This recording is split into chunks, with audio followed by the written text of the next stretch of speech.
Call to order the October 21, 2021 Arizona State Parks Board meeting. We're here in the new main office of the Arizona State Parks and Trails Agency. Thank you, Director Broshai, for hosting us here in person. Really appreciate that. And to get things started, I would like to ask State Land Commissioner Lisa Atkins to lead us in the Pledge of Allegiance. Please join me in the pledge. I pledge allegiance to the flag of the United States of America, and to the republic for which it stands, one nation, under God, indivisible, with liberty and justice for all. Thank you, Lisa. Let's have the board member roll call. Dale Larson, Here. John Sefton, Here. Lisa Atkins, Here. Jeff Buchanan, Here. Debbie Johnson, Here. Sarah King, Here. and Terry Palmberg. Here. Mr. Chair, we have a quorum. Very good. We have everybody here. Thank you all for participating today. I'd like to always get the meeting started with just sharing the mission statement of the board and also for the department. Never underestimate the power of a mission statement, and particularly this meeting is going to be evidence of that. Our mission statement is managing and conserving Arizona's natural, cultural, and recreational resources for the benefit of the people, both in our parks and through our partners. With that, let's go to the agenda. Item D1, approval of the minutes. We'll review and consider action to approve the board meeting minutes from September 16. Has board members read the minutes, and is there a motion to approve? So moved, Mr. Chairman. Motion on the floor by board member Atkins. Is there a second? I'll second it. Seconded by board member Palmberg. Any questions or concerns? Hearing none, let's do this by acclamation. All those in favor of approving the minutes signify by saying aye. Aye. Those Aye. opposed, say nay. Aye. Motion passes unanimously.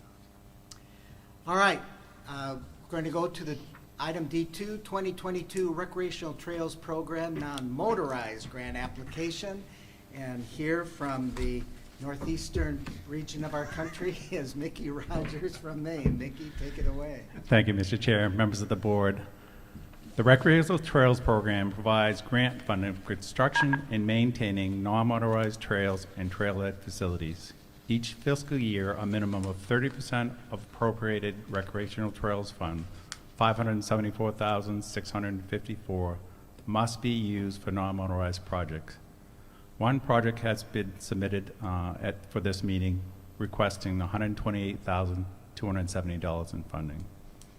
The City of Flagstaff is seeking funding to repair 3/4 of a mile of existing trail, reroute 0.8 miles of trail, and revegetate 4.27 miles of trail at Picture Canyon Preserve.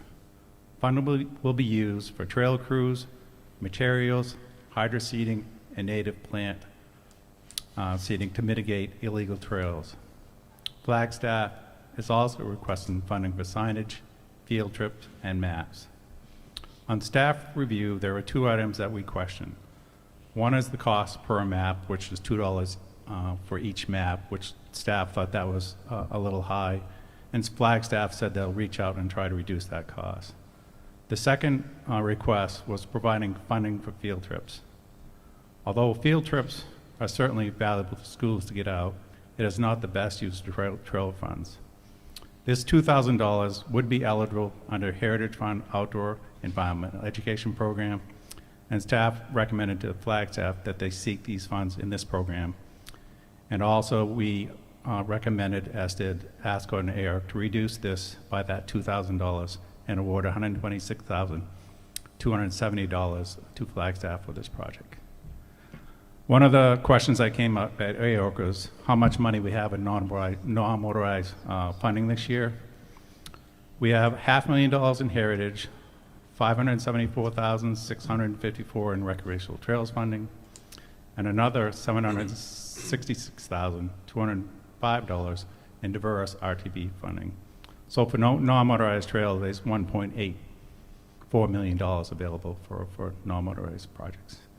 I'd be happy to answer any questions you have on this, and I believe Robert from Flagstaff is also on the phone.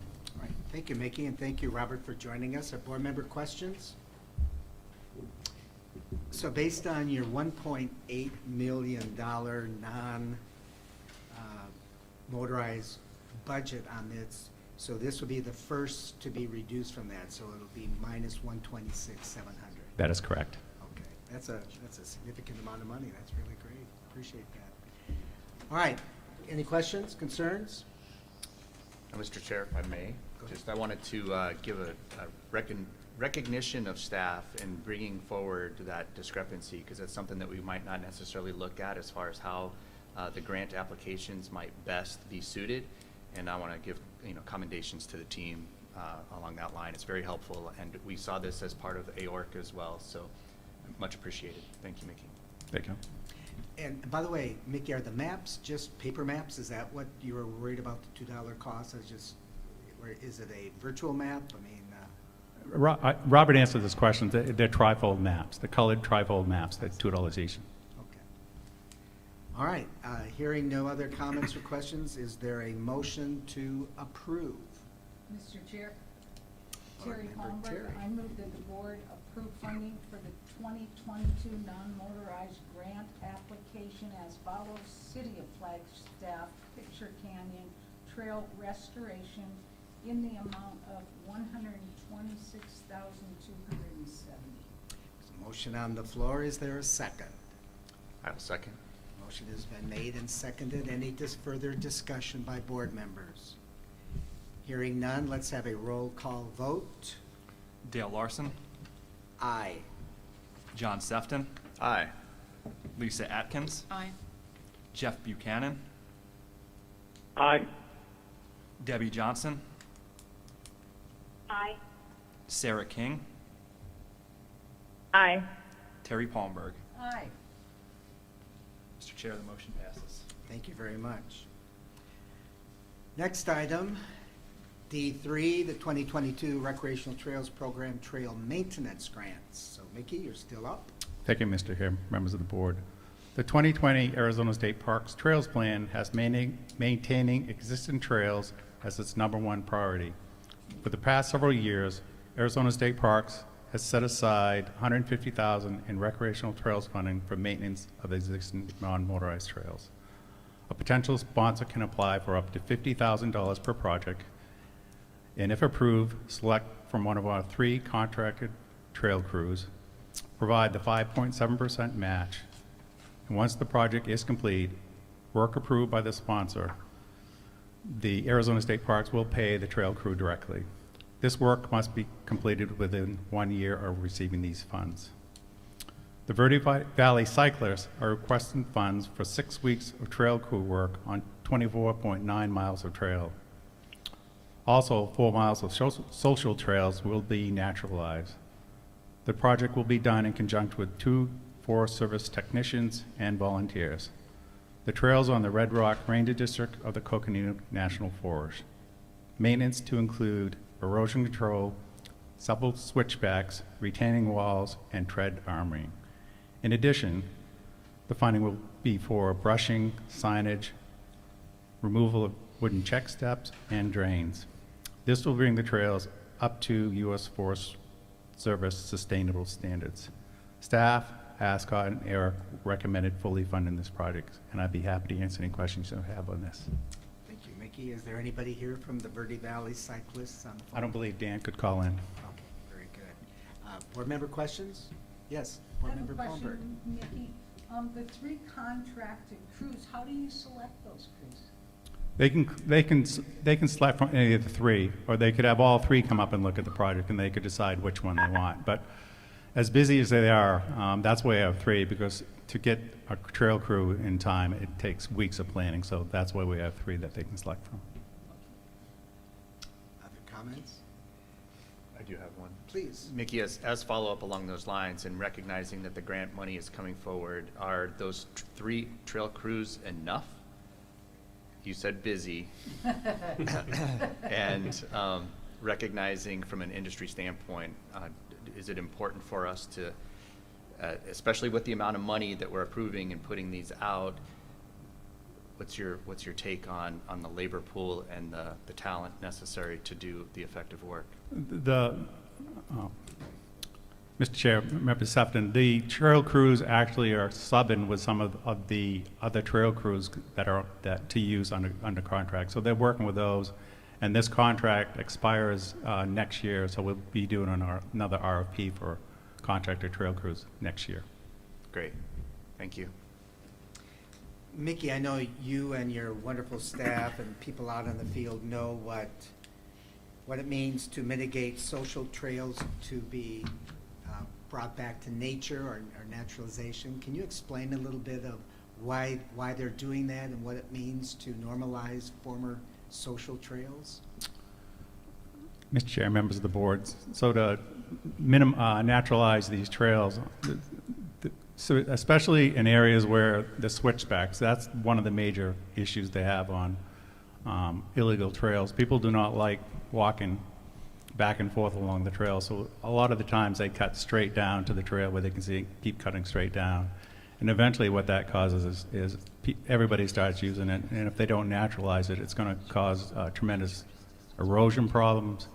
It's going to damage the vegetation around it. So once they bring these back to where they were, they try to prevent these people from going on those social trails. So it's very important for not only the environment, but to keep the erosion down and keep people on the trails. And then also the education to the hikers to not do that. Correct. That's the whole, right. But and we used to always refer to them as spider trails, but I know the current term is social trails, so I get that. But they're just illegal trails. So thank you. All right. Any other comments? If not, is there a motion to approve? Mr. Chair, I will move to the Arizona State Parks Board approve the funding for the submitted 2022 Recreational Trails Program Trails Maintenance Grant application as follows: Verde Valley Cyclist Coalition Dead Horse Area Maintenance in the amount of $32,875. Motion on the table. Is there a second? Mr. Chair, Jeff Buchanan, I'll second it. Thank you, Board Member Jeff Buchanan. Motion's been made and seconded. Are there any questions or concerns? Hearing none, roll call vote. Dale Larson, Aye. John Sefton, Aye. Lisa Atkins, Aye. Jeff Buchanan, Aye. Debbie Johnson, Aye. Sarah King, Aye. and Terry Palmberg. Aye. Mr. Chair, the motion passes. Thank you very much. All right. Item D4, Town of Payson Land and Water Conservation Fund Grant Award Amendment. Thank you, Mickey? Mr. Chair, Sorry. members of the board. The LWCF project, Payson Splash Pad, has been approved by the board and was forwarded to National Park Service for approval. This project was for a new splash pad to be constructed at Payson's Green Valley Park. The original award was for $207,500, which would be matched with Payson's funds of $207,500. And work included a new splash pad, utility connections, and improved parking. This project was delayed in getting reviewed by National Park Service, and since the submission, it's been over a year.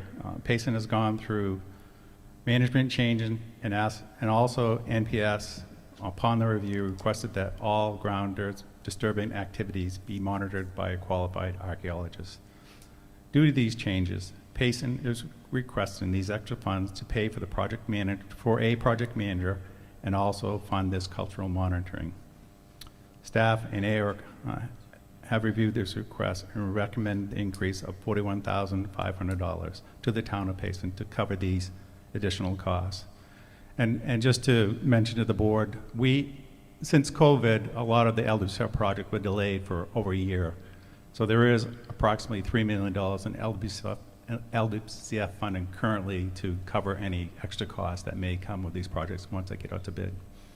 And I'd be happy to answer any questions you have on this project. And I believe Scott from Payson may be on the phone also. All right, thank you. Scott, welcome. Board member questions? I have a question Yes, for Terry. Mickey. Mr. Chair, Jeff Buchanan with a question. Jeff, hang on a second. Terry will have a question, then I'll call on you, okay? Mickey, my Right. question is, if it appears that National Park Service is gonna require, archaeological review when there's dirt moved. Are we gonna include this in the initial grant request in the future? Member Popper, so what we've changed our process. So we're requiring now all our projects have a class 3 survey, no matter where the project is. So that'll be done, and it'll be current. And we're going to send these projects well in advance of submitting in grants.gov to national parks for review. So if they are going to require this monitored, we could amend the budget before it's submitted in grants.gov. Very good, thank you. Board Member Buchanan, you have a question? Yes, sir. Just a brief question. With the increase in requests, does that change the status of matching funds? And do we need to change anything in our own statutes to meet the requirement? Member Buchanan, great question. So the increase in funding, the $41,500 additional in LWCF, Payson is going to match that $41,500 in their funds. Okay. So that'll be matched with them. Thank you, Jeff. That's a really good question. Appreciate that. Board Member Atkins. Mr. Chairman, can we go back to the question that Terry asked? Sure. Mickey, if there is a list of things that the feds are going to require when we're doing work on federal lands, do we not have that communication directly with the federal agency prior to an application coming in? So we have some kind of an idea. Again, and I know I keep beating this drum, but at some point there's going to be larger and larger request for the state to provide the funding to take care of issues on federal lands. And I think that we should be aware of exactly what that request is, because they're going to continue to open more lands. I mean, I look at, Mr. Chairman, I look at programs like 30 by 30 and other expansions of federal lands being available for recreation. And I think that the board ought to know what to expect as far as federal land managers expecting the state to pick up that portion of the cost. That was almost rhetorical. So, please don't answer that. Just say true or false. Or maybe, I don't know. Yeah. Yes. But I do think it's something that we have to keep in mind, agree. because Yeah. we're enjoying a very vibrant economy right now. Right. But this is an obligation that's going to carry over to the day when we don't have a very vibrant economy, and I just think we need to be prepared for that. Mickey, any thoughts on what Board Member Atkins feels? on that? I concur, but we have a lot more funding since the Great American Outdoor Act passed. We have a lot more funding for these projects, and these projects are getting scrutinized much more than they have in the past. So they're much larger. There's a lot more ground disturbing activities. So the tribes are getting a lot more involved than they have in the past too since COVID. So that has changed quite a bit since 2 years ago when we had little money and not many projects. So Thanks, Mickey. I assume that the archaeological assessments are in collaboration with the various tribes in those areas, then they are part of the stakeholder review and assessment? Correct. So the first thing we do, we send the project to SHPO for their comments, and they forward their comments to us, which we send to National Park Service, and then they review it, and then they send these consultation letters to the tribes for their comments. So that's the process right now. So they're involved. Yes, they are, and all these federal projects. The last question I have, since this is an amendment, do we have other previous LWCF awarded original grants that are also pending this kind of an amendment coming through, or is this the only one? We may anticipate that for Camp Verde because that was a $2.5 million project that was awarded, and all the ground disturbing activity, they're going to require that to be monitored by archaeologists. So they're developing their RFP for all this now. So my assumption is they'll come back with asking more money to cover those extra costs that weren't anticipated at the beginning. Okay, and they're aware of it? Yes, they are. Okay, all right. Any other comments or questions? Hearing none, is there a motion to approve item D4? Mr. Chair, I would move that the Arizona State Parks Board approve an amendment to Town of Payson's land and water conservation funding amendment increase request in the amount of $41,500, establishing a new award amount of $249,000 for this project. Motion's on the floor. Is there a second? Second. Motion and seconded. Any further conversation or questions? Hearing none, roll call vote. Dale Larson, Aye. John Sefton, Aye. Lisa Atkins, Aye. Jeff Buchanan, Aye. Debbie Johnson, Aye. Sarah King, Aye. and Terry Palmberg. Aye. Mr. Chair, the motion passes. Thank you. And thank you, Town of Payson, for being on the call this morning. Appreciate that. Good luck. All right, let's go to item D5, 2022 supplemental motorized grant applications. Matt's getting on his motor to come up to the dais here. Good morning, Mr. Chair, members of the board. My name is Matt Eberhard. I'm the State Off-Highway Vehicle Coordinator with Arizona State Parks and Trails. Back in 2017, we strive to establish what we call a supplemental program for our off-highway vehicle grants. So we now have 6 funding opportunities that are available to the off-highway vehicle community. Among that is law enforcement specific grant funding up to $30,000. And today we have 2 grant requests from law enforcement agencies. The first is the Arizona Game and Fish Department Region 3, requesting $30,000 for a vehicle purchase, as well as Navajo County Sheriff's Office requesting $30,000 for the purchase of a vehicle. So I'll go ahead and give a brief overview of each of those and then answer any questions you may have. So the first is the Arizona Game and Fish Department requesting $30,000. $23,837 will be going towards the purchase of a Kawasaki Teryx KRX 1000, which is a mouthful, I know. This will be replacing a Razor 800 from a 2011 grant that they received from Arizona State Parks. $6,027 will be going towards the purchase of tri-band radio and siren for the vehicle, as well as $136 towards the purchase of a law enforcement light package for the vehicle. Again, total request of $30,000. Arizona Game and Fish Department will be providing $9,490 in match towards the vehicle, radios, and light package for that vehicle. The vehicle will be used primarily for education, outreach, and off-highway vehicle enforcement across the Region 3 9,000 square miles. OFHAG wanted to know why the department was purchasing such a high-powered vehicle, in which their response was to be able to keep up with any potential suspects, because I'm sure you've seen these vehicles that are privately owned, and they are fast. So this would keep a competitive edge to allow them to apprehend any potential suspects. Staff, OFHAG, and AORC recommended to fully fund this project, and Officer Brian Miller is on the phone, and we're both here to answer any questions related to this project for Game and Fish. Yes, please. Matt, Terry Palmberg here. What is it? What happens with the old unit? Do they keep it as a backup and use in slower areas?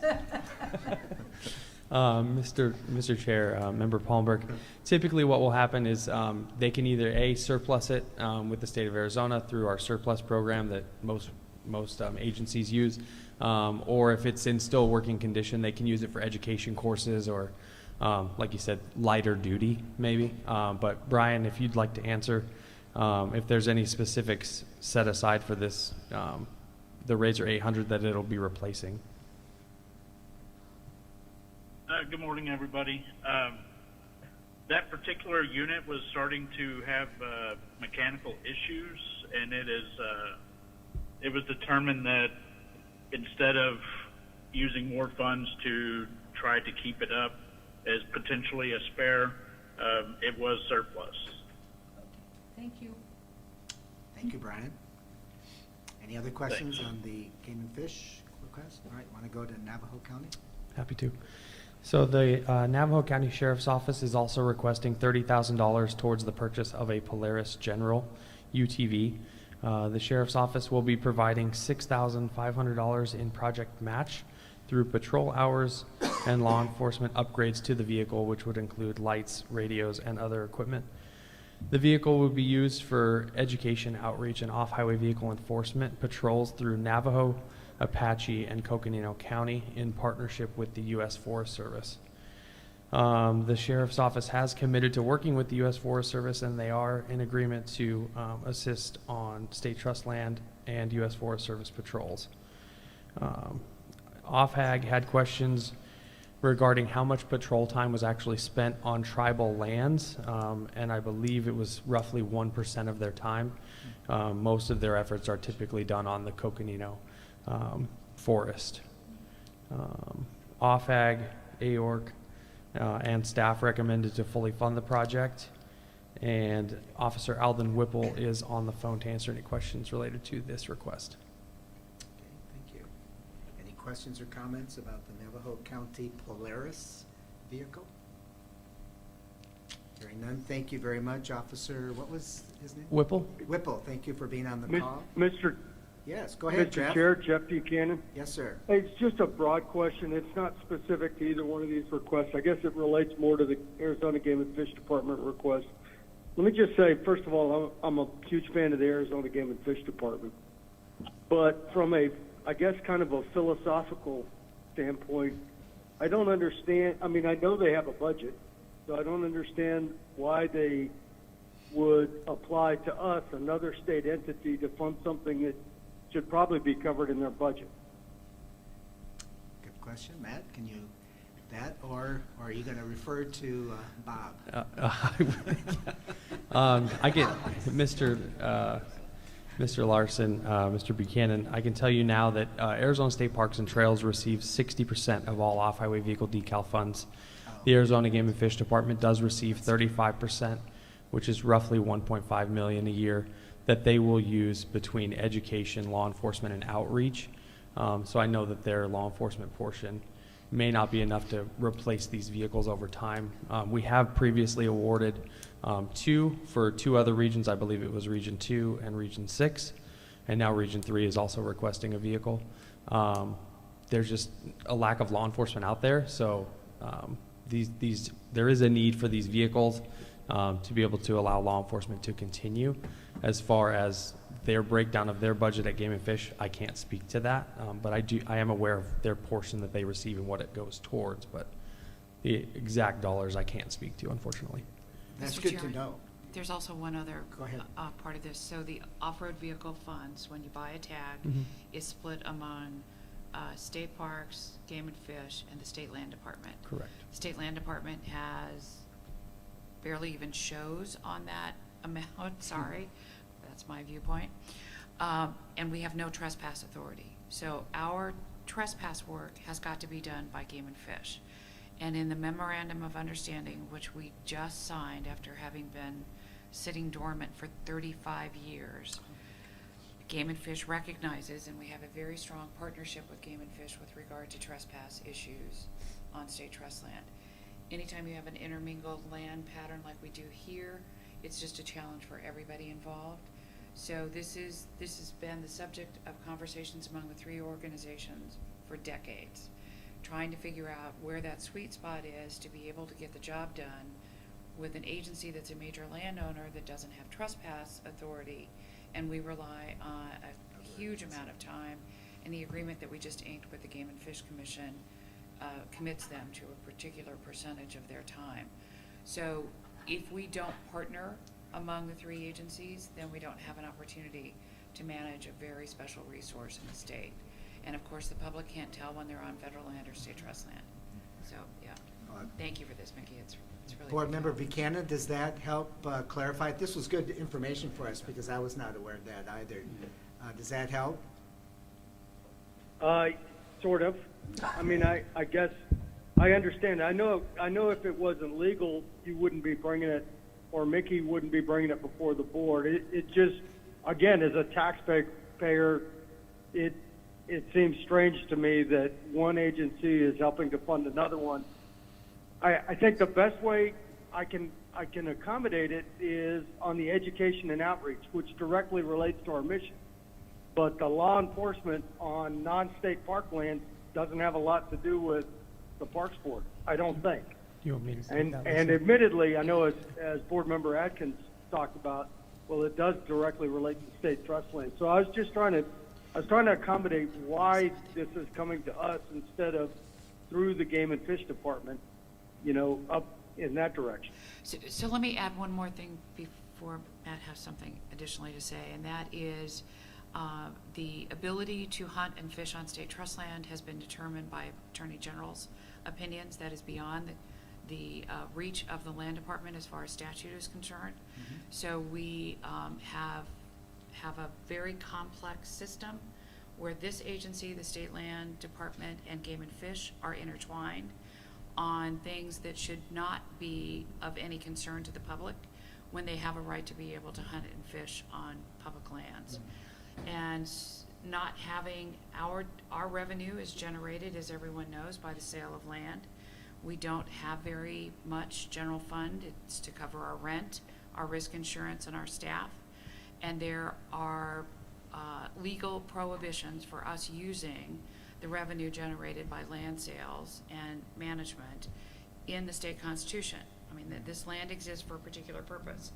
So when the state has determined that hunting and fishing is a legitimate opportunity for everybody in the state of Arizona, that's how these agreements have been reached over the decades to try and mitigate the burden of any one agency in meeting the public expectations.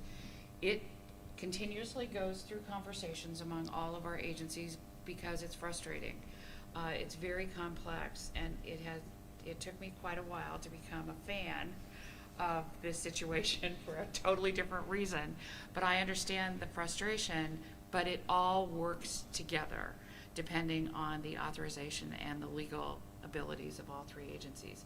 And so that I have grown to become far more respectful of the relationship among this agency, Game and Fish, and state lands, because at the end of the day, the public is being well served. Thank you very much, Board Member Atkins. Any other thoughts or comments? Brian, did you have anything you wanted to weigh in on it from Game and Fish? So I'm actually sitting in today for Micah White. He's our law enforcement OHV coordinator. And he did leave me some notes that kind of addresses the specific question. So while we do get money from decal and gas tax, those budgets have been relatively flat over time. The cost of doing business, however, has increased dramatically in the last few years, which has had a big impact on our department's OHV program. The increased cost of doing business has forced substantial budget cuts in several areas of our OHV program so that the department can meet its statutory mandate to have 7 officers dedicated to the OHV enforcement. And then also the gentleman added being a taxpayer. I'd like to add that Arizona Game and Fish does not receive monies from the tax general fund. So we typically have to seek other means to get things done, and we do receive monies from money spent on sporting goods, sale of ammunition, guns. But as far as actual general fund tax monies go, we don't receive those. Thank you, Brian. Board Member Buchanan, any further comments or questions? Yeah, I just thought I'd mention, I do have a bachelor's degree in wildlife ecology. I know what the Pittman-Robertson Act is. I get it. I fully understand. It's just strange to me that, that one state entity is essentially funding another. And that to me is, doesn't seem like it's transparent with the intended purpose of the fund. And to Board Member Atkins, I get your perspective too, but this isn't the State Land Board. This is the State Parks Board.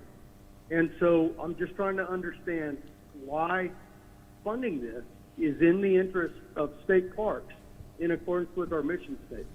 I'm going to vote yes for it. I agree with it. I'm a big fan of the Game and Fish. It's just, to me, it's very different than helping a county or helping a city with a park. This is one state entity trying to fund another one. So I really don't understand why that is and why it has come to be. And I'm very well aware of drops in license sales and change in hunting and fishing populations, and what's that doing to the game and fish budget? But the right way to fix it is actually to go back to the governor or go back to the legislature and get a change in laws to better fund game and fish. I'll get off my soapbox. All right, thank you very much, board member. Any other thoughts or comments? Director Brochard. Mr. Chair and members, I think Mr. Buchanan brings a great point, but when the OHV bill passed originally, that's how old I am. I was actually at Game and Fish when it passed. It's specifically set up for this, giving, between the Game and Fish Department and Parks, statewide jurisdiction on OHV. Parks was to do this, Game and Fish was to do that, and the officer mentioned their job is to hire bodies, and our job is to fund trails, education, and anything in support of that. So I know, I don't want to get on any soapbox, but I think maybe we can do is come back, maybe we need to go over this entire OHV legislation, just so I think all the members understand when it passed. It was very contentious. It took about 4 years to get it through, but it was specifically designed this way. And Member Buchanan, I think we need to lay that out for you. So now you kind of have a little bit of history on that. There's been modifications to the OHV legislation over time. I think it'd be good let's just back up and make sure we're all talking from the same sheet and use it. No, thank you. I think that'd be an excellent idea. Okay, We'll bring that we up can do for that. future agenda items. We'll do Maybe that. we have Game and Fish here as well. Well- we can invite them to come and present. Well, no, and in fact, because Commissioner Atkins came and gave an excellent orientation about the state land department last year, I think it was, or before. Obviously, we're here with your agency, our agency. So yeah, having Game and Fish come in to talk about that, I think that'd be a great idea. Okay, we'll do it. Thank you, Matt. All right, hearing no other comments regarding Agenda D5, is there a motion to approve the 2 grant allocations? Mr. Chair, I will move that the Arizona State Parks Board approve funding for the 2022 supplemental OHV grant applications as follows. Arizona Game and Fish Department Region 3 law enforcement equipment in the amount of $30,000, and Navajo County Sheriff's Office law enforcement equipment in the amount of $30,000. Motion is on the floor. Is there a second? I'll second it. Motion made and seconded. Any further discussion, questions? Hearing none, roll call vote. Dale Larson, Aye. John Sefton, Aye. Lisa Atkins, Aye. Jeff Buchanan, Aye. Debbie Johnson, Aye. Sarah King, Aye. Terry Palmberg. Aye. Mr. Chair, the motion passes. Thank you. Thank you. Thank you, Matt, and thank you from our representatives from Game and Fish and Navajo County. So let's go to item D6, Emergency and Mitigation Grant Projects Update. Mr. Chair, members of the board, I'm Matt Eberhardt, the State Off-Highway Vehicle Coordinator with Arizona State Parks and Trails. Again, back in 2017, the Arizona State Parks Board granted our Grants and Trails team the authority to award emergency and mitigation funding up to $100,000 per project for emergency type projects regarding vandalism, weather damage, fire damage, things of that nature that will make a riding area unsafe for the off-highway vehicle community. In addition, they granted us the opportunity to award signage projects up to $10,000. And we'll talk more about that at our next meeting when we break down how all of the funds are broken out. But specifically today, I have an update on 3 emergency mitigation projects that have come forward that are in the works currently. The first is the Bureau of Land Management Rock Springs project. This is a $91,954,000 project. The agreement has been signed between us. SHPO has signed off on it, and the work is in the middle of being completed now. This is a dirt road just south of Rock Springs Cafe. I'm sure if any of you have driven down I-17 on a weekend, the amount of dust along that roadway there is pretty exponential. So this project will be essentially putting down dust suppressant and installing fencing to prevent riders from going where they shouldn't be along that road frontage. $36,898 will be used for earthwork, $10,600 for fencing, $29,700 for dust suppressant, and that work was actually completed this week, and they're going to begin fencing next week. along the corridor, as well as $10,000 for equipment rental and $5,600 for taxes and permits. So the project has begun, and you can see there's quite a bit of dust and some of the riders that are in that area there on that picture on the left. But this is exactly what this is meant to use funds for, to protect the community, the riding community, as well as the people along I-17. So this work should be completed next week, and we'd be happy to provide an update at the next meeting of the finished product. Be happy to answer any questions regarding this project. Any questions on the Rock Springs dust mitigation? Hearing none, you want to move on? Okay. The next project we had request funds for was the town of Camp Verde is requesting $64,400 for a box T trailhead. There's currently an undefined trailhead on a blind curve along Salt Mine Road up in Camp Verde.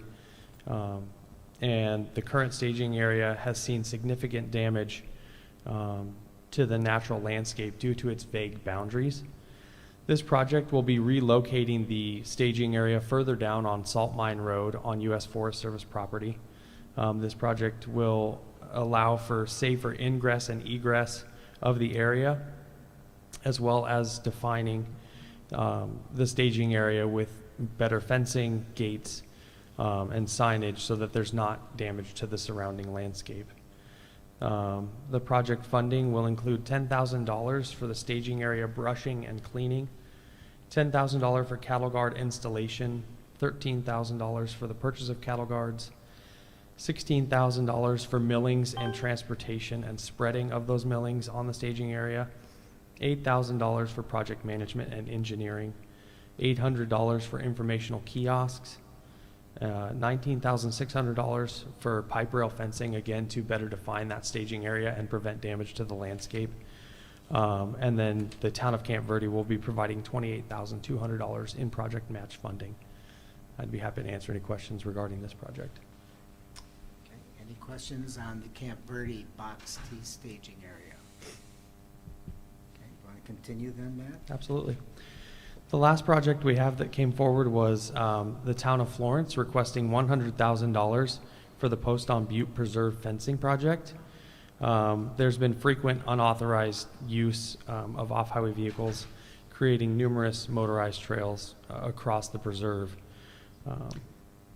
Funds will be used to remove 6,500 feet of existing fencing and install 19,900 feet of perimeter fencing around the preserve, as well as a vehicle gate and 2 pedestrian/equestrian gates. Again, this will cover $100,000. The full $100,000 will be for the purchase of fencing and installation. The town of Florence is providing $118,414 in match, so more than the actual request, and we'd love to see that. Again, this will have vehicle and pedestrian gates. They intend to have this be more of an educational site, so they plan to install, they plan to have site monitoring and install signage and remove existing fencing. And I would be happy to answer any questions related to the Post on Butte Preserve project. Yeah. I haven't had the opportunity to see this preserve. Is there anything there now other than open land and fencing? Mickey and Jeff had done a site visit, so I would defer to them as far as what's there and what this will better serve. Mr. Chair, Member Palmer, there is a hiking trail that goes up on a small peak, and on top of that small peak is a cultural site. It's a pyramid that's been up there. And It's the tomb of, what is it, Charles Poston? yes, Yeah. it's a pretty sensitive site, and these OHVs are going all over that property, and this is going to prevent the OHVs from going on this property. You can't miss it. There's only hill in Florence that you can see. But are they surrounding that particular hill with barbed wire fencing? They're going to do a pipe rail fencing, I believe. Oh, around. And Member Palmberg, it's a larger area that they're starting to develop a regional park in that area. So that's the plan. And there's a lot of cultural resources in the area that OHV users are disturbing. So, I just wanted it to be more than replacing barbed wire fencing. yeah, absolutely. I'm relatively familiar with this site, and it definitely has an Arizona nexus, and an important Arizona nexus that is probably one of the best kept secrets of Charles Poston being basically our godfather of Arizona, convinced the powers to be that Arizona should be a territory, and its proximity to the Gila River as well. And with the increase in population in that area, a lot of OHV, I'm sure, is coming right out of driveways and into the open space around this spot. So I was very happy to see that we were able to help support Florence, and the fact that they also had the capacity to, and the wisdom to see that they need to take some action to protect this space and be able to work it into their preserve system. So as a we're a relatively young community, maturing, right? A lot of new people to that area who don't have any knowledge of the Arizona history. So it's a unique piece, and I, for one, am happy to see that the emergency clause has helped in this case. Definitely. Very good. Any other comments or questions from board members? Will there be signage along with this fencing that will, in effect, try to have some sort of policing relationship to it? This is going to be quite a change for these road vehicles that are all of a sudden going to see these pipeline fencing, and my guess is they're not going to be very happy about that. And so I'm just curious what signage and/or educational program will be out there to let them know. Yes, Mr. Chair. They do plan to have signage included, as, like Jeff said, they're developing this more into a regional park that people can come and visit. So there will be additional signage notifying, no off-highway vehicle use, and with it being the heavier duty pipe rail fencing, it's less likely to be cut and ridden through.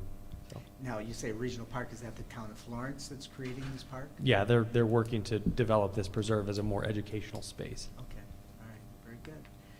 Any other comments?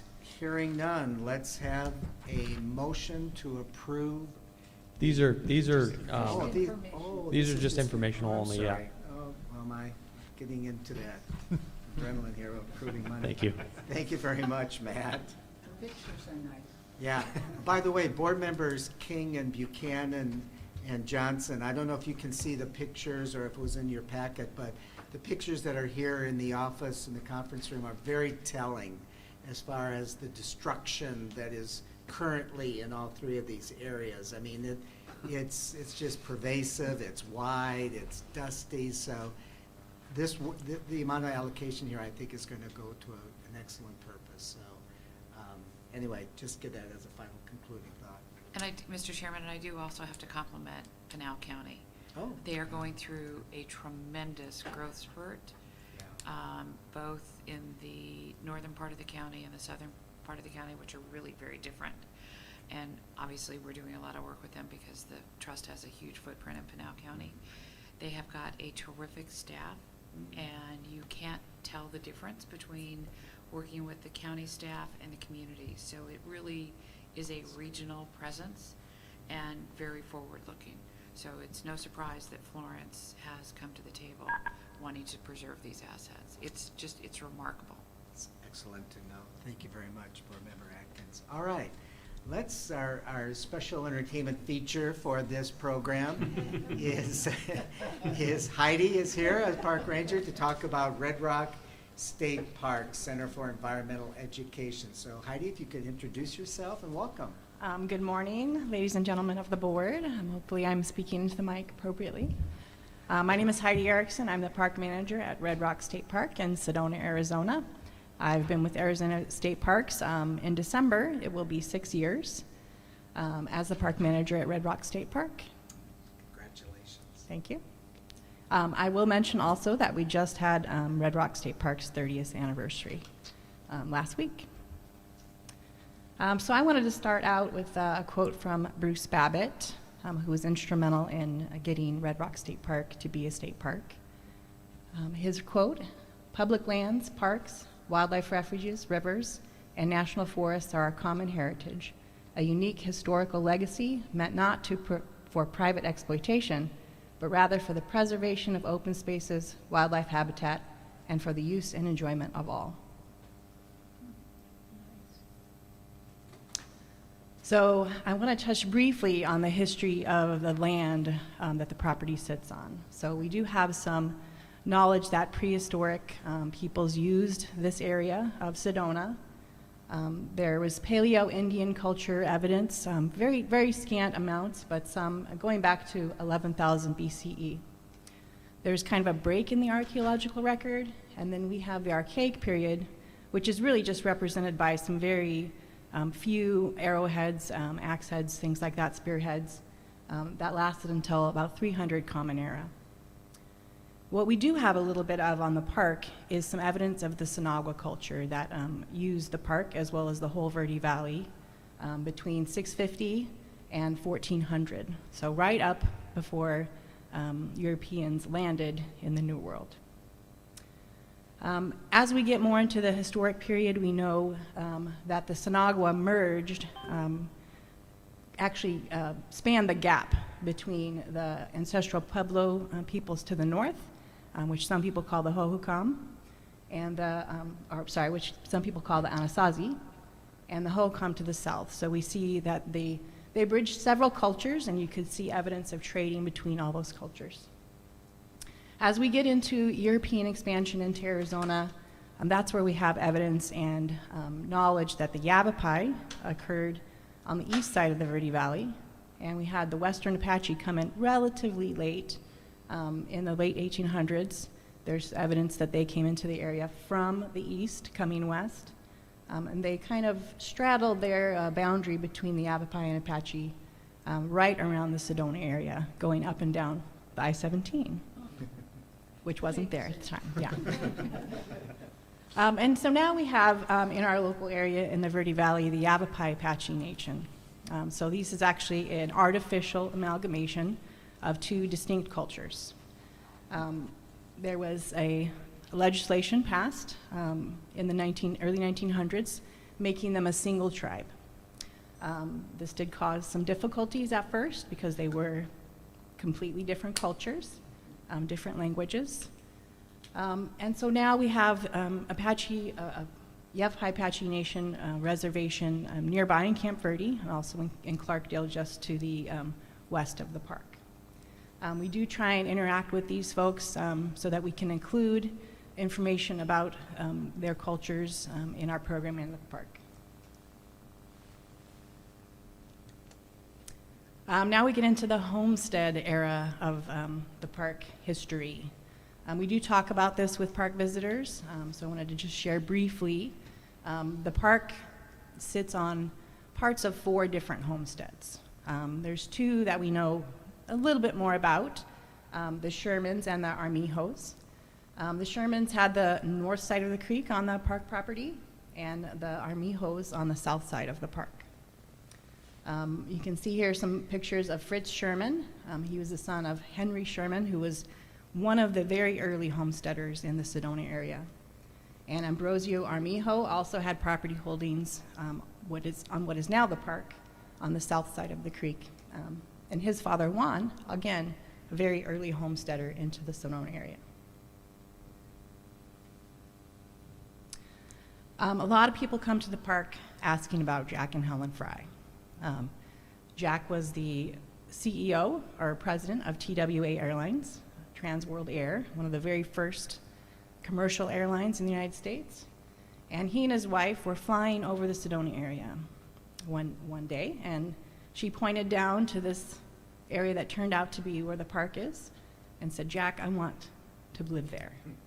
And so they made arrangements to purchase the Sherman and Armijo properties, about 800 acres. And they started planning to have a vacation home here in what now is the park. That property they named the Deer Lick Ranch. There's a picture of the actual workers on the ranch there up in the right corner. And then we have Helen Fry in her later years there on the bottom left. She loved Sedona so much that she stayed there the rest of her life. They actually divorced in 1950, Jack and Helen. She retained all the properties in Sedona, including what is now the park. And she built this house, which actually they started building on in 1947. The House of Apache Fires is a draw for many people into Red Rock State Park, so they could come take a look at this house. You can see it up there on the top of a cliff. It has excellent views of the surrounding Red Rocks.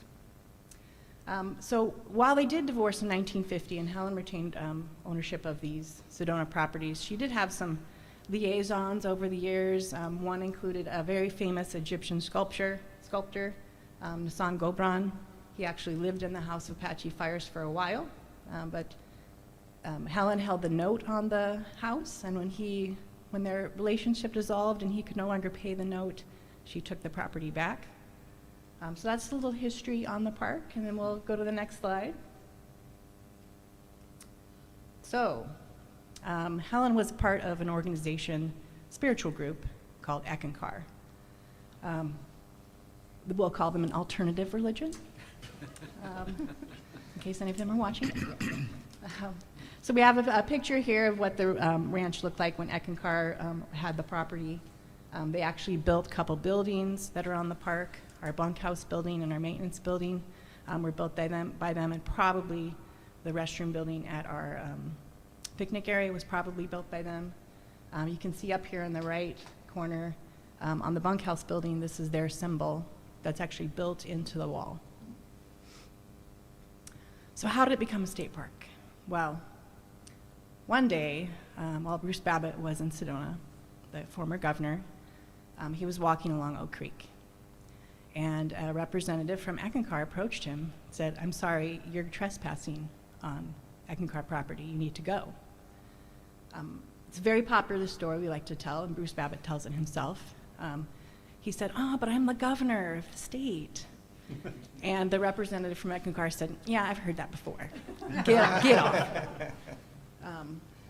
So when he got back to the capital, the state capital, he wanted to make sure that this property didn't become developed into houses that are now everywhere in Sedona. So he started researching ownership of the property and how he might get this into state hands so it could become a state park for recreation for the public. It's very complicated getting this property into the state park's hands.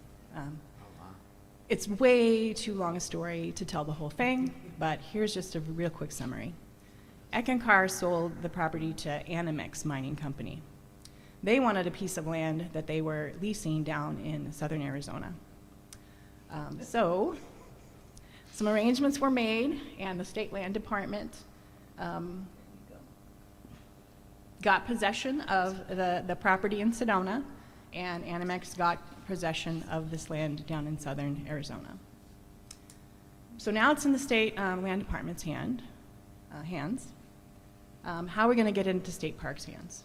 So the BLM got involved, and also involved a lease up at Lake Havasu, which was a prime area. State Parks gave up that leased area, and BLM transitioned land into state parks' hands. That's the brief version. That was probably about 2.5 weeks. Yeah. Many, many years was what I read. As this land was transitioned into the state park's hands, it was decided that it would become a center for environmental education. We want to preserve this habitat, which is the whole reason that Bruce Babbitt got involved in getting this land into the state's hand, is to preserve it so that it's available for the public to use and to protect the habitat for wildlife. So we have a three-pronged mission. The first part is to preserve the riparian habitat that is associated with Oak Creek that runs through our park. As we all know, water resources in Arizona are very limited, and they continue to dwindle year after year. So that's our main mission, is to preserve that habitat. As a result, you can't really see the symbol up in the top left, but that's a no dogs symbol. We want to see deer. We want to see javelina. Unfortunately, dogs leave a lot of scents, and they can chase animals, so we don't allow dogs because we want those animals to be seen by the public. We also don't allow swimming or wading in the creek. If you've ever seen a creek or a river where lots of people go in and out all the time, they create beaches which are not natural for creeks. creeks don't normally have beaches. So we don't want people to go in and out, in and out. We don't want those beaches. We want the creek to stay in its natural state. We also don't allow fishing. We're protecting the wildlife and the habitat. So if you fish, you're taking the wildlife out of the habitat. We don't allow smoking. People, if they want to smoke, they have to sit in their car to smoke. Our second mission here is to serve as an environmental education center. So there are programs like Leave No Trace, eSTEM, the Outdoor Classroom Project. So we try and take things from each of those programs and integrate them into our programmings to educate the public how to enjoy the park, how to enjoy the wild areas, while keeping them also as pristine as we can. And then our third prong of the mission is to provide low-impact recreation opportunities. We do ask folks to stay on trail at our park, and we also ask people to pack out all of their trash. We do not have trash cans for the public. We get a few people push back on that rule. Why isn't there a trash can here? Even the best maintained trash cans attract wildlife, and that causes a danger for wildlife, and for humans too sometimes. We don't have any bears in the park, but other animals can hurt you as well. So the park amenities and attractions. I did talk about the House of Apache Fire a little bit already. It's there in the center of the photo, a more recent photo. But we also have a really nice interpretive museum. We get some compliments on this museum almost every week. It is small, but it has some great information in it. And we do recycle some of the information so that if people come again next year, they're not necessarily seeing the exact same thing. We have a lovely park store. We are #1 in park store. Not every month, but at the end of the fiscal year, Red Rock State Park's park store has made the most money. We have a nice theater, sits approximately 45 people. We do play movies on a loop over there. We have some reservable areas as well. We have a picnic area with some ramadas that are reservable. We have a classroom that is reservable. And in the spring and fall, we get a fair number of people reserving some spaces for weddings. Here on the bottom right, we have a picture of our wedding tree that is reservable. It's a very, very nice place to get married. People sometimes come back and say, oh, I was here 15 years ago, and my wife and I got married here. So those are awesome stories to hear. But our main attraction, just go back, sorry. Our main attraction is our hiking trails. Here we have a picture of our hiking trail map. We have 5 miles of easy to moderate trails. Maximum elevation gain is only 300 feet. We do only have 1 bridge across the creek now. We used to have 2 other footbridges. They got washed out, and because of legal reasons, we can't put those back anymore. So there have been some modifications to the overall accessibility of our trails, but it's only 5 miles worth, so you can still access all the trails via our 1 bridge. Our core programming. Very proud of the programs that we offer at Red Rock State Park. Every single day of the year, except for Christmas because we're closed, we offer a daily nature hike with a naturalist. During the summer, it's at 9 a.m. In the rest of the year, fall, winter, spring, it's at 10 a.m. And again, that's offered every single day of the week. We have 2 bird walks each week, Wednesdays and Saturdays. Wednesdays, we can get those retired folks who don't want to hang out with the people on the weekend. And then we have Saturday hikes. People who have jobs and can't come during the week can come on Saturdays. And we have our connection program. So that's our school field trip program. Schools from around the local area and region, and even occasionally we get a school all the way from California come to our connection program, which tries to match the stuff they're learning in the classroom with an outdoor setting instruction to mesh those things together. It's always fun to be outside when you want to learn. We also have a junior ranger program. Every state park has one in Arizona. Ours is a self-guided program. They can take a booklet, go down to our interpretive museum, go out on the trails, do little activities, and then bring it back to us. We'll tell them what they got right, and then we give them a badge and a poster, and they're very excited, especially the younger kids. And then I mentioned the theater a little bit earlier. We do have 3 movies right now that we play on a loop. The Oak Creek Watershed Council is a partner of ours in some programming, and we play their movie, which is about 9 minutes long. It's called Oak Creek Loved to Death, and it's about conservation efforts for Oak Creek. Every year, more people come to Oak Creek to recreate. Up in Oak Creek Canyon, it's sometimes hard to get up and down the canyon because of all the traffic and all the illegal parking off the side of the road. So their movie is very informative, very educational. We also have a short movie that I got permission from the Heard Museum to play on the Yavapai Apache Nation. I think it's very important that we realize there are indigenous peoples locally who are impacted by the way we have settled our land. And then our benefactors, our friends group, actually just produced a brand new 19-minute movie just about Red Rock State Park. We used to play a movie about Sedona, which was 45 minutes long, and we were 30 seconds of it. But now there's a 19-minute movie, and it's all just about our park and what we do there. We also have a lot of seasonal programs and some special events. Across the top here, you can see some presentations we've had in our theater over the years. That's the only thing that hasn't come back yet since COVID started. We don't have our first Sunday programs in the theater right now. We're just waiting for the world to be a little more normal again before we do that. But we have brought back all of our other programming that was suspended for a while during the height of the COVID pandemic. We have geology hike once a month on Sundays, an archaeology hike, an ethnobotany hike. Once a month during the spring through fall, we have a full moon hike. That is our most popular program.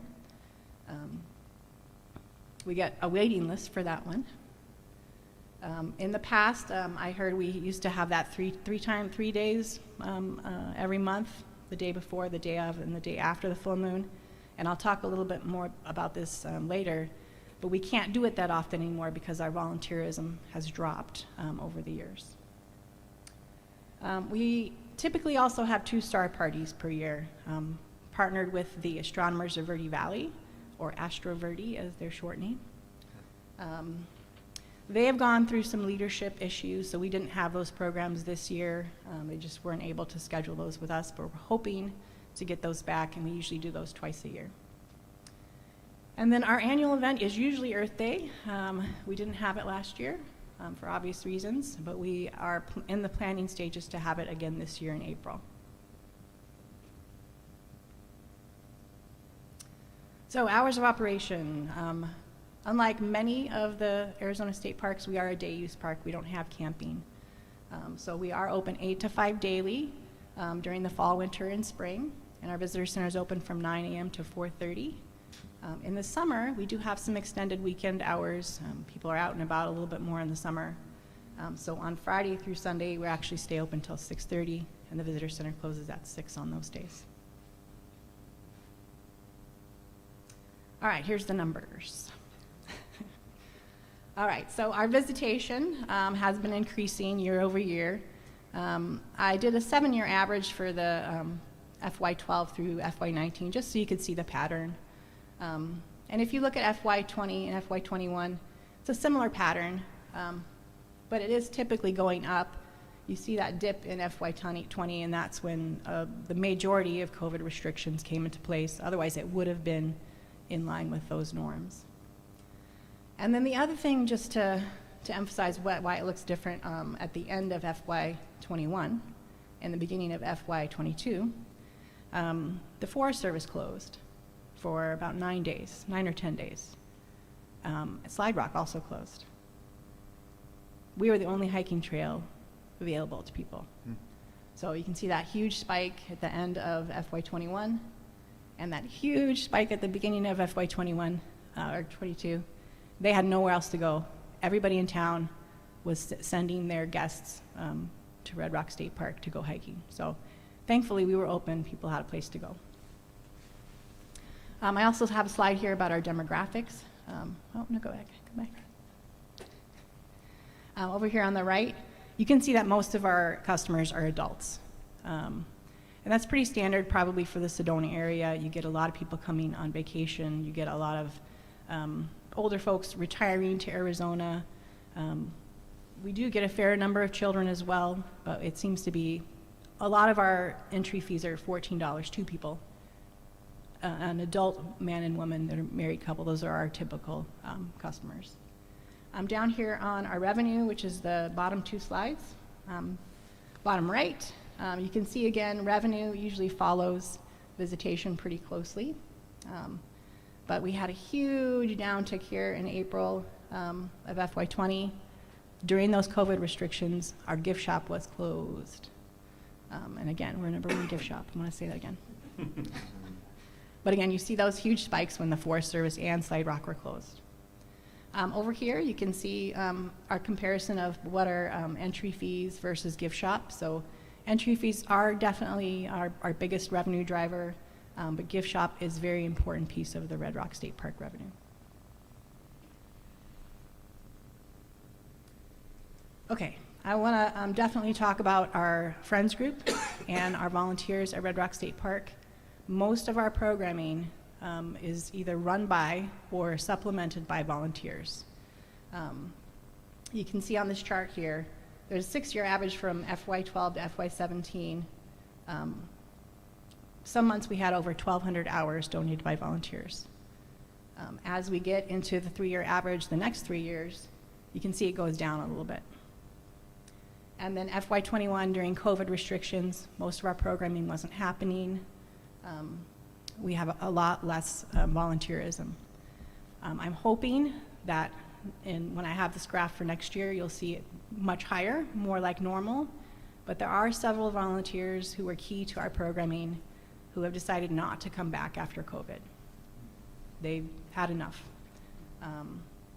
And I actually just heard Sheila from Fort Verde on the radio as I was coming down here making an ad about volunteerism. I probably should do that too. We need to get more volunteers involved with state parks. And I do want to mention our benefactors group. I mentioned earlier they funded the creation of a park movie. I will have to make sure you guys get a link to that movie. It's awesome. 2 of the Rangers are in it. I'm in it. I got a geologist to be in it.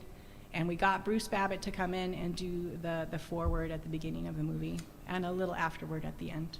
Oh, very cool. He has a special place for Red Rock State Park in his heart, and he's also offered to help the benefactors with some fundraising events later in the year. I was told to make a list of challenges. So we do have reduced volunteerism. That's probably our #1 challenge right now. We do have aging infrastructure. The park just passed 30 years. Some of those buildings were actually built by the previous owners, Eckankar, not even by State Park. So those buildings are even older than 30 years. We are finally, we have the money to do the 4th section of the House of Apache Fire's roof. It was in terrible condition when I got there. Slowly over the years, we've done the first 3 sections, and now we got the money. We're going to do the 4th section to keep that building from falling down. Invasive species. We are on a creek. Water flows. Water distributes seeds from upstream. There are quite a few invasive species that are choking off portions of the creek. So we do try and get out there and tackle that, but we also have other things to do at the park. So trying to find that balance to combat those invasive species is a little bit of a challenge. Staffing levels. As you saw on the graph, our visitation keeps going up. Over the 6 years I've been here, it's been higher every single year. But we still have the same number of staff. So think about that. Employee recruitment and retention is a big thing as well. The Sedona area is very expensive. $12.15 is what a seasonal makes. They can go work at Panda Express in Cottonwood for $14. So attracting those seasonal employees is tough. And then retention, also, they got to find an apartment. They got to find a place to live. It's very, very expensive up in the Sedona area at the moment. Any questions? Good, thank you so much. Thank you.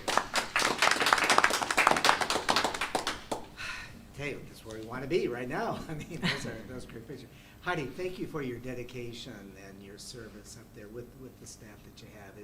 It's just such an iconic Arizona landmark, and for all the reasons. I know Debbie's still on the call. Tourism is such a huge, huge driver for that area on it. So thank you very much on behalf of the board. Bob, do you want to share anything to compliment Red Rock? No, I think Heidi did a great job. She's got a very passionate and engaged friends group up there. I've met with them several times via email. They're very passionate. But I think what Heidi laid out is really system-wide challenges that we're slowly knocking off. I believe with the recent amphitheater that you've got, also fixing the roof on that house, but we're also moving forward and fixing the warehouse, budget-wise. That's been budgeted, I believe. So we're slowly chipping away at some of those problems, but the staffing levels, particularly for Sedona, we've got a new human resources manager, Cora Winans, we hired her.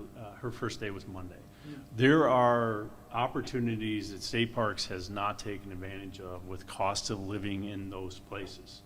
We can offer more for starting salaries in those areas that the state determines are very expensive. I mean, I think Heidi, your folks are commuting from places like Camp Verde and others. Yeah, I only have one staff person that lives in Sedona. The rest of us live in Cottonwood or Camp Verde. Right, and that's, that traffic there, the time it takes, all of those other things. So we're going to start looking statewide at places like Sedona, Flagstaff. Hard to recruit areas like Patagonia. It's, maybe not as high a cost of living as Sedona, but it's still hard to recruit. So we're going to start deploying a bunch of strategies out there. But our biggest push right now, what we're trying to do for the retention side, is what we're calling as our career path initiative, and it's going to be a way for employees to basically take on more responsibility, be better knowledgeable at their jobs, and then compensate them for that without having to promote. I think, Heidi, people are waiting and they're probably asking you every day, when are you leaving and retiring? So, because they only see that as their next move. Well, we have opportunities within that pay grade of a park ranger to make more money, take on more responsibilities, and do some more things. So we got a lot of things that are just starting to roll out here that I think are going to help with that. But the aging infrastructure is just, it's a beast of a priority for us to do. But we're just going to slowly go after those.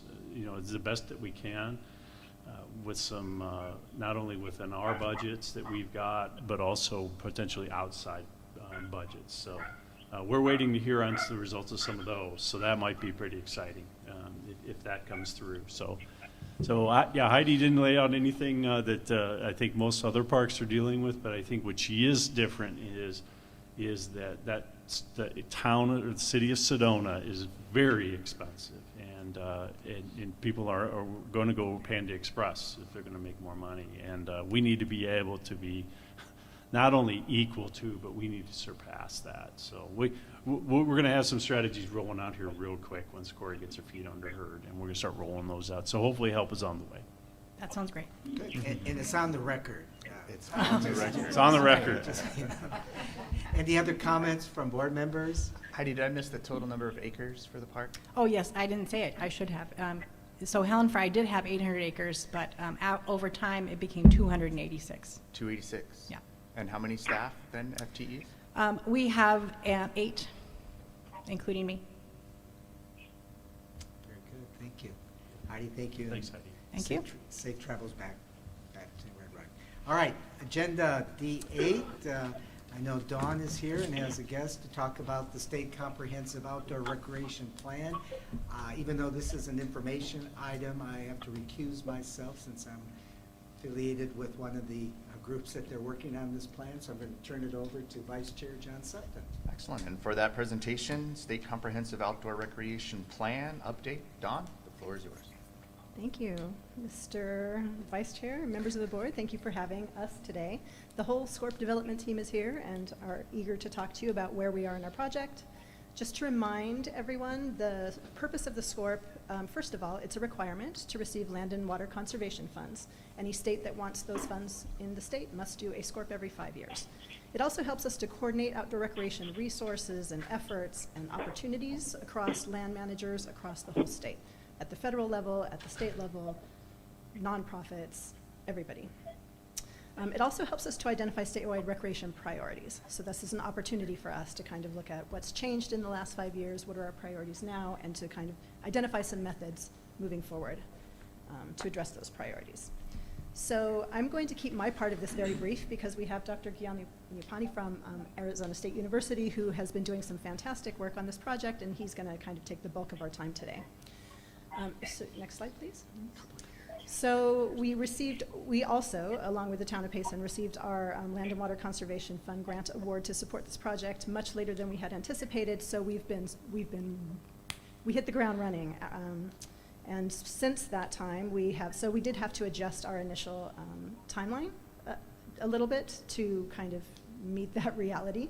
And since then, everything has been on schedule. So we've revised our timeline and everything is now on schedule. So our recreation provider survey, the random sample survey of Arizona households, has launched. It launched as of the 30th of September. Oh, sorry, I skipped one.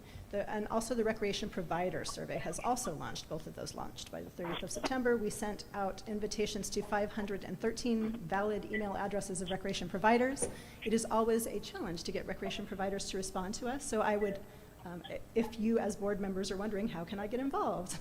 If you have recreation providers that you are colleagues with, friends with, are in your network, we welcome you to please let them know that this is an important use of their time. We are collecting information right now on the SCORP webpage. So we have expanded the ways that people can engage with us.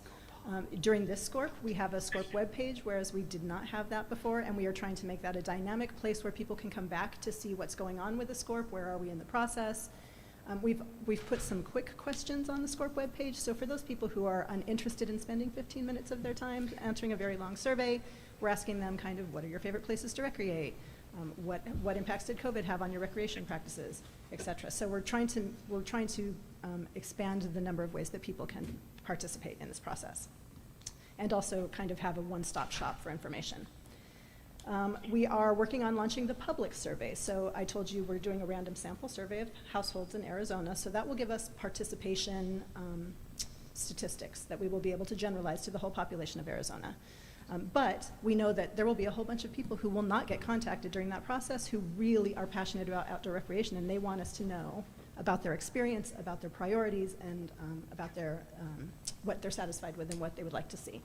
So we are about to launch that public survey. That will be a link off of the State Parks website, the azstateparks.com SCORP webpage. As soon as that is available, I will also send that to board members. I would love for you to send that to anybody in your network that hikes, walks, runs, bikes, any of it. So you can also really help that effort in this way. And then our SCORP development team is also going to present at the Arizona Parks and Recreation Association Conference on the 2nd. So we have a team of people working together. Arizona State University, Partners in Brainstorm is working on the data collection, and Arizona State Parks and Trails. And all three of us will be presenting at that presentation. So we can further pull recreation providers in and perhaps make them realize what's in it for them and why they should participate. So with that, I'm going to turn it over to Dr. Gyanyapani, and at the end, we would love to take your questions.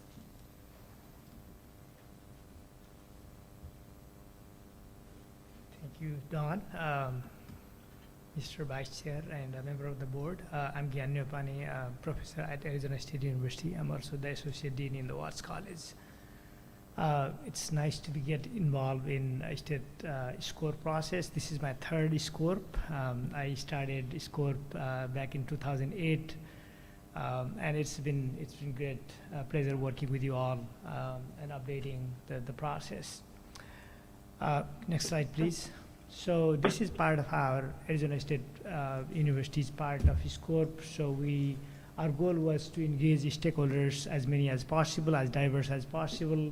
So we had 77 participants in our stakeholder sessions. We did 3 sessions in August, and these sessions were attended by a wide range of stakeholders, and we did 1.5 hours, 90 minutes each session, and you can count, hundreds of hours, more than 100 hours of volunteers' hours was contributed for this process. We did a software called Poll Everywhere, which is kind of interactive. Some of you probably attended these sessions. So we not just interacted with them, but there were some live polls where they can participate and see the results when they are participating. We also did 2 focus groups, one with tribal community members and one with people with disabilities. So these groups were underrepresented in sessions. That's why we decided to do additional focus groups to represent these people. And we also did, we've been doing some surveys with some underrepresented groups, mostly people of color, tribal communities, because these communities are typically underrepresented in this planning process.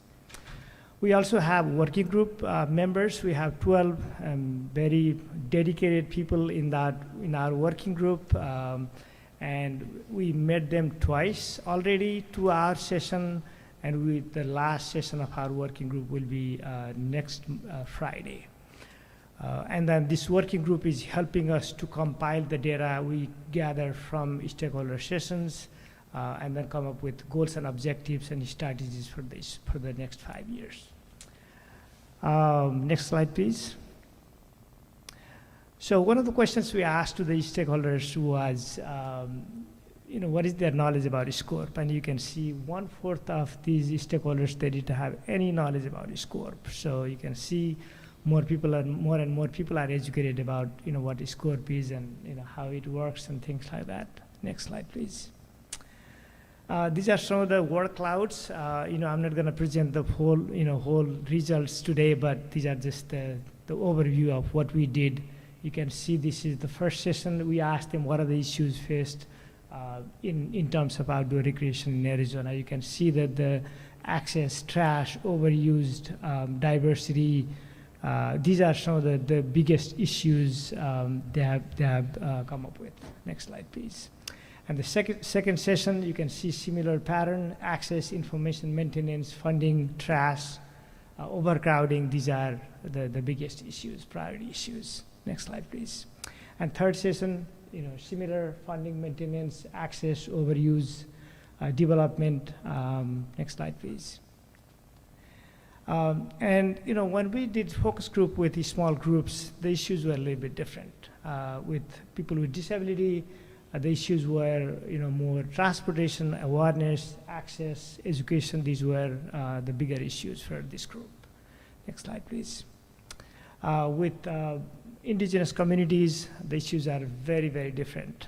They are more concerned with bigger structural issues, trust with the federal government, trust with public agencies, relationship with the land, how they relate the land with more spiritual connection, more moral connection with the land and resources, and most importantly, the meaning of consultations, meaningful consultation. So they want to be consulted in the beginning of the process, not when things are decided and they are consulted just to check mark the box, right? And also the land acknowledgement. So they are focusing on, there should be a land acknowledgement when these things are done. So these are some of the issues they came up with. Next slide, please. We also asked, out of these all issues they came up with which you could see from the word cloud, we asked them, actually we grouped them in different categories, and we asked them what are the most important priorities. And different groups, different stakeholders group, they came up with different priorities in terms of ranking. You can see the first group, connectivity, biodiversity, loss, conservation. These were number 1 priority issue, followed by crowding, overuse, environmental damage, climate change, trash, funding. And next, please. So second group, you can see very similar priorities, but they are ranked a little bit differently. Next slide, next please. This is the last group. Again, sustainability, resources, degradation, funding, information, lack of information, education. These were the priority issues. So these are all important issues, but that's how they prioritize. Next, please. And when we compiled all the data, we met with the working group and we said, these are the ranking, these are the categories, what do you think? And they all agreed that these are the priority issues, and they ranked themselves. And then access and accessibility came up the first priority. But these are all important priorities I wanted to focus. Next, please. So what we are doing right now is we are looking at all these issues, all these priority issues, and coming up with goals and objectives for each of them. So we worked with the working group twice already, covered most of them, but we still have few more to work on in terms of goals and objectives. Next, please. Not just the issues, we asked them, some questions, more related questions. One is, how COVID impacted outdoor recreation in Arizona. You can see COVID impact, as you mentioned, overuse and overcrowding and trash and more demand. These are some of the issues COVID brought to outdoor recreation, and also appreciation as well. Next, please. We also asked them what are the strengths of outdoor recreation in Arizona. So you can see the diversity, beauty, variety of lands and water and climate, opportunity, health. These are some of the strengths these stakeholder groups came up with. Second one, next one, please. Similar strengths. Next, please. You can also see the beauty, diversity, very similar strengths. Next one. We asked the working group, okay, these are the challenges, these are the strengths, what are the opportunities for the next 5 years? So you can see these are the opportunities the working group came up with. More awareness, education, diverse landscape, public lands, 30-30, they mentioned about 30-30 as well. Collaboration, partnership, these were some of the opportunities the working group indicated. Next, please. That's it. Thank you so much. And if you have any questions, I'll be happy to answer. Thank you very much. Any questions from the? Yes, Terry. Some questions. Do the park rangers themselves hand out surveys, like the upcoming surveys? Do they distribute them? No, we are not doing hard copy surveys, so all of our surveys are online for this project. Do we educate the people when they come to the site? We have flyers that we have developed that we will distribute to all of our land managing partners that they can post, and they will have a QR code so their visitors can scan. We will send kind of an explanation of, like, this is the SCORP, this is why it's important, please ask your visitors, and they can just scan to visit the site. And then do we send those to all the municipal ranger sites throughout the state? Yes. So we have a list of grants. We start with our list of grant attendee workshops, grant workshop attendees. Sorry, I get excited. So we send them to all of those, and then we have gone through that list and identified those areas that we're missing. So using the League of Cities and Towns website, we've gone to kind of the federal ranger districts and make sure that all of them are represented. So we've kind of supplemented that list with others. So yes, all of that material will be sent to all of those partners as well. Yes, and I'm sorry, I was speaking about the public survey. The random sample survey will actually be, the people will be contacted by phone or email, depending on what contact information we have for them, and then they will be given the opportunity to either complete by phone or go to an email link. One last question. Yes. There's a lot of connectivity through social media for meet at this park and we're going to go on a hike. Yes. Do you distribute to those sites so that people can download those? Yes? Yes, we are going to be working with our marketing team to kind of create some blurbs, some social media blurbs that we can pass out to our partners as well, so that they can either just kind of use what we have, or we can give them a message that they can put into their posts. So yes, we are going to hit social media, not only State Park's social media audience, but also our partner social media audience. That's our intention. Yeah. Thank you. Yes. Excellent. Other Any questions? questions from the members on the phone? All right. Well, thank you very much.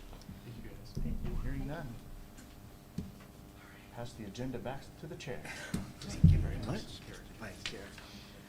All right, let's go to board members for future agenda items. Already, Director Burchard had mentioned about having Game and Fish come and give an overview so that we can talk at more depth about this historical relationship between the agencies. Any other issues that board members would like to suggest?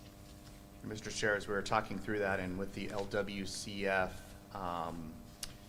requirement, the connection to the SCORP, the reliance upon the National Park Service, and recognizing the delays and things along those lines, and the fact that we had two statewide LWs, or not statewide, legacy grants declined for the state of Arizona.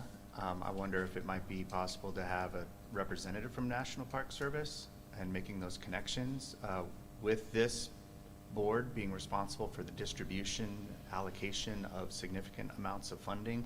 And here we have yet another example in today's meeting where out of NPS we're costing more money and of delayed times and things along those lines. So if there's any facilitation that might be done, and if we can call that as an agenda item and force a hand to get a visit, Yeah, Very good. we can try. give it a shot. Yeah. Sure. All right. Thank you. Any other items from board members? And then I also, if I may, one more, recognizing, and Heidi, great job, the volunteerism piece is, and then tied to that, the philanthropy with all of the groups that are doing fundraising.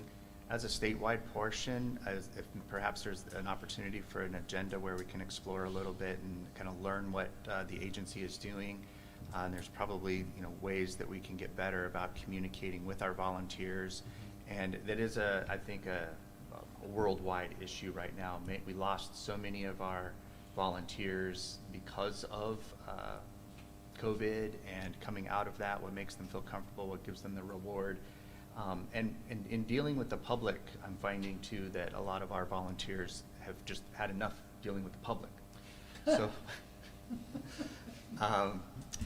and I think that relates right back to some of our staffing issues and our frontline issues, but volunteerism as a whole, and then the funding, the way that we can support the friends groups and things along those lines, might be worthy of a future agenda item.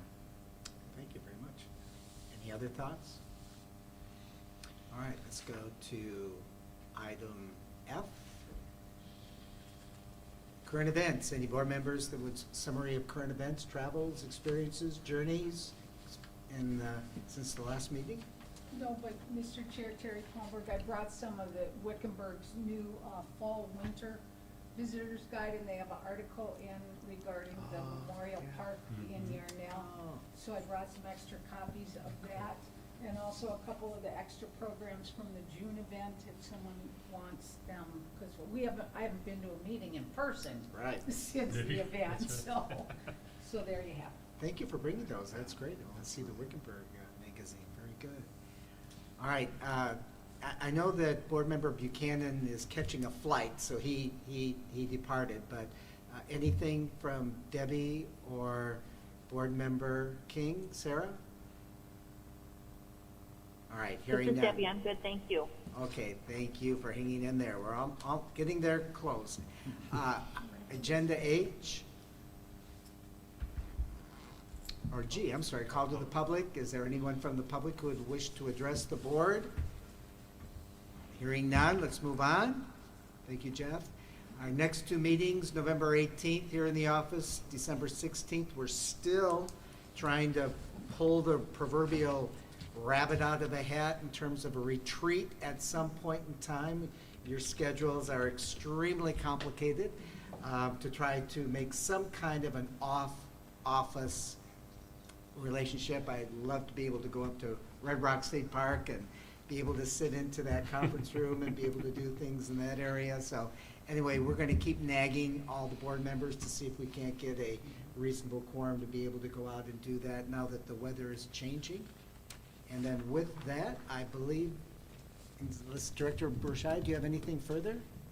Now, Mr. Chair, one of the things that we'll be bringing forward, and I'll work with you, I think either the next month or December, is bringing forward sort of our plan for our 5-year strategic plan, which fits nicely into your heads up about a retreat. sometime potentially in January. But that will really start kicking off our new 5-year strategic plan. And I've got a process here that we're going to vet a little bit, but I'll be working with you and the vice chair to present that perhaps next month or the following, but lay out a schedule and to show how important those not only board meetings are, but also a couple board retreats as far as getting information. So I just wanted to get that ahead of you, head now, so we can start planning for that. Yeah, and I think if we can firm up these dates way in advance, Yep. then there's not as much wiggle room there Sure, to worry about. sure. So thank you very much You for that, bet. Bob. Appreciate it. All right, saying that then, the meeting is adjourned. Thank you all. Thank you. Thank you. Thank you. Thank you.